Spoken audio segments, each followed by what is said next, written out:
Lumabas na nga ang spoilers para sa paparating na chapter 1060 at may title nga daw itong paparating na chapter na Luffy's Dream. So speaking of Luffy's Dream, ito nga yung unang nilalaman ng impormasyon ng spoilers natin. Ni-reveal nga daw ni Luffy sa buong Straw Hat Pirates kung ano yung ultimate dream niya. Alam naman nating lahat na during Wano arc medyo hinipe ito ni Oda at sa pamamagitan nga yan ng backstory ni Yamato nung time na pumunta si Ace sa Wano. Ang wild guess ko nga sa kung ano itong pangarap ni Luffy yung simpleng pangarap lang syempre. Given na yung pag-iisip nga ni Luffy simple lang yung naiisip niya. Diba? Ano ba tong simple na sinasabi ko? Gaya nga ng pangarap niyang magkaroon ng pinakamalaking party sa mundo na lahat ng lilalang makakainuman niya. Or pwede rin na pangarap niyang walang magugutom na tao sa mundo. Yung mga ganyang pangarap sa tingin ko. Bali sana nga itong moment ng pagre-reveal ni Luffy ng pangarap niya parang maging similar nga ito sa moment nung time na papasok pa lang sila sa Grand Line. Kung maaalala nyo ito nga yung parang checkpoint na itong Straw Hat Pirates sa mga pangarap nila. Ang sumunod na nga nilang naging checkpoint during Fishman Island arc na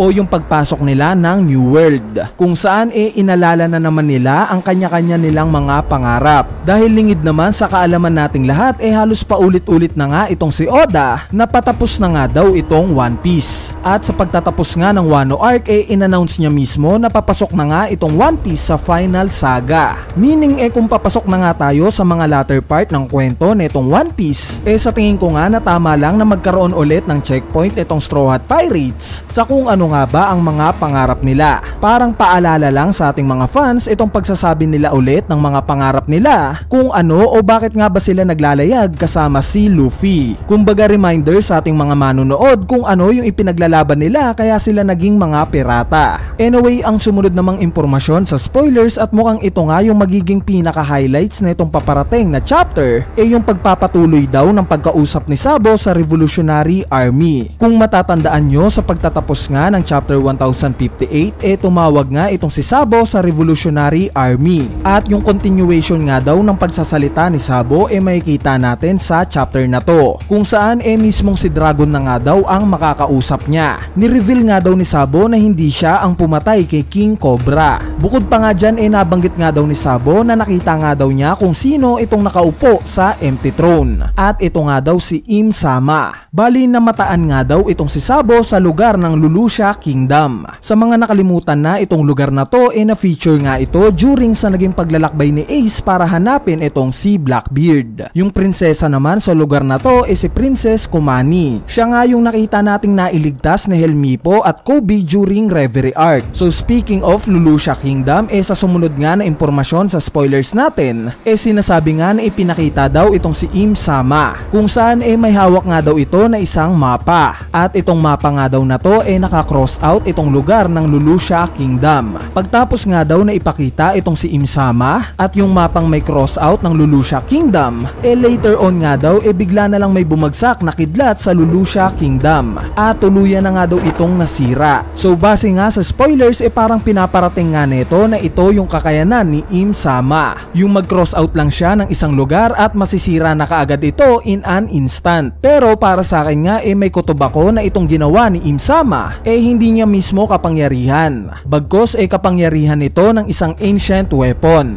at ito nga yung Uranus. Yes guys, dahil alam naman nating lahat na related nga itong Uranus sa sky at bawat ancient weapon nga related ang bawat pangalan nila sa kanya-kanyang representative na meron sila. Gaya na lang na itong Poseidon na God of the Sea, which is ito nga si Shirahoshi na related sa karagatan ang power. Itong God of Underworld naman na Pluton literal ngang nasa underworld itong barko na to, which is kaka-reveal nga lang during Wano arc. Kaya naman itong kakayanan nga na ipinakita ni Im Sama na related sa pagbagsak ng isang malakas na kidlat sa kalangitan para masira ang Lulusha Kingdom sa tingin ko nga nakakayanan ito ng Uranus. Bali magandang timing nga rin ito para sa revelation na itong huling ancient weapon since papasok na nga tayo sa final saga at it makes sense na yung isa sa mga ancient weapon hawak ng main antagonist which is itong si Im Sama. Nang sa ganun nga naman medyo mahirapan itong mga bida natin, 'di ba? At ang isa pang gusto kong i-point out kung may ganitong kakayanan pala si Im-sama na kaya niyang mangwasak ng isang isla sa isang iglap lang. Ito kaya yung ginamit niya para mawasak ang God Valley? Siya kaya ang nagpatigil sa nangyaring God Valley incident? Sana nga sa mga susunod na chapters bigyang kasagutan ito ni Oda. Since gaya nyo sobrang curious nga rin ako sa pagkakakilanlan netong si Im-sama at kung ano nga ba yung mga nagawa niya sa mga past era. Anyway, sa part naman netong si Sabo gaya nga ng nabanggit ko, nakita nga daw niya itong si Im-sama at nagtatago nga siya currently sa Lulusha Kingdom. Meaning possible na kaya inatake ni Im-sama itong Lulusha Kingdom dahil sa literal na gusto niyang mamatay itong si Sabo. Kumbaga dahil sa wala nang tiwala itong si Im-sama sa mga Marines, pati na rin sa mga Cyberpol agents, siya na nga mismo ang gumawa ng paraan para mamatay itong si Sabo. Anyway, ang huling impormasyon nga sa spoilers yung naka-interact nga daw ng Straw Hat Pirates itong si Jewelry Bonnie, kung saan ipinakita nga daw ang bounty niya. At ito nga nagkakahalaga ng 320 million belly. Bali wala ngang nabanggit sa spoilers kung saan nila nakita itong si Bonnie, pero malamang makikita natin ito once na lumabas na yung full chapter. So kung maaalala nyo huli nga nating nakita itong si Bonnie during Reverie Arc pa,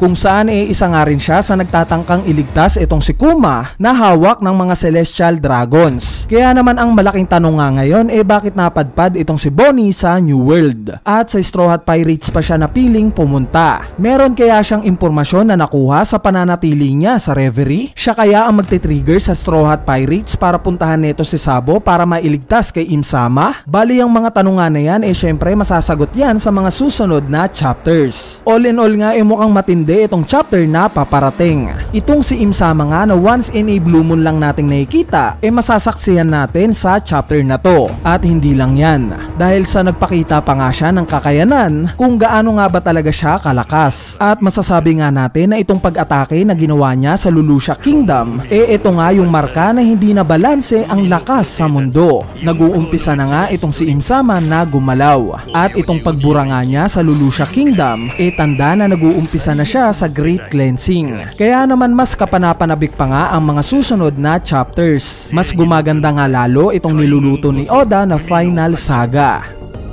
民衆の意志革命軍にも油断ならねえ猛者どもがいる。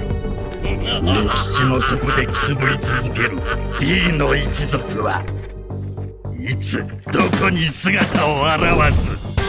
誰が誰に加担する？誰が誰を裏切る？マリージュアの天竜人と共に伝えてやれよ。お前たちは引きずり下ろされる。ワンピースは名実ともに俺たちは世界一の海賊団だ。実在する。今はどうだ。膨れ上がった海賊たちの数に対してガラ空きの椅子が一つ。わかるよな。始まるんだよ。海賊の歴史上最大の覇権争いが。